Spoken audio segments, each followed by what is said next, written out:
الحمدللہ والصلاة والسلام علی رسول اللہ اما بعد۔ آئیے آج آپ کو ایک مسئلہ بتاتے ہیں۔ وہ مسئلہ یہ ہے کہ جب آپ نیند سے بیدار ہوں، جب آپ سو کر اٹھیں تو کسی برتن میں اپنا ہاتھ ڈالنے سے پہلے اپنا ہاتھ 3 بار اچھی طرح دھو لیا کریں، یہ شریعت کا حکم ہے۔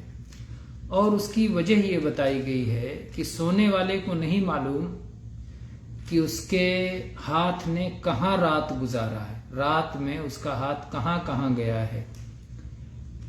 اس سلسلے میں حدیث ہے متفق علیہ، صحیح بخاری اور صحیح مسلم، صحیح بخاری میں اور صحیح مسلم میں، دونوں میں یہ حدیث ہے۔ ابو ہریرہ رضی اللہ عنہ اس کی روایت کرتے ہیں کہ رسول اکرم صلی اللہ علیہ وسلم نے ارشاد فرمایا، اذا استيقظ احدكم من نومه فليغسل يديه قبل ان يدخلهما في الاناء 3 فان احدكم لا يدري اين باتت يده۔ جب تم میں سے کوئی شخص اپنی نیند سے بیدار ہو، چاہے دن میں نیند سے بیدار ہو، چاہے رات میں نیند سے بیدار ہو، کبھی بھی جب وہ نیند سے بیدار ہو تو اپنے دونوں ہاتھوں کو 3 بار دھوئے۔ دونوں ہاتھوں کو کتنی بار؟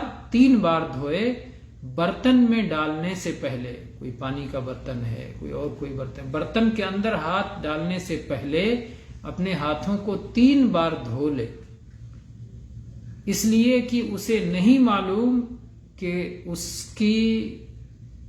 کے ہاتھ رات میں یا نیند کی حالت میں کہاں کہاں گئے ہیں، نیند کی حالت میں اس کے ہاتھوں نے کہاں رات گزارا ہے۔ بہت سارے اہل علم اسے تعبد قرار دیتے ہیں کہ شیطان نے اس کے ہاتھوں کے ساتھ کیا معاملہ کیا ہے، کیسا نقصان پہنچایا ہے۔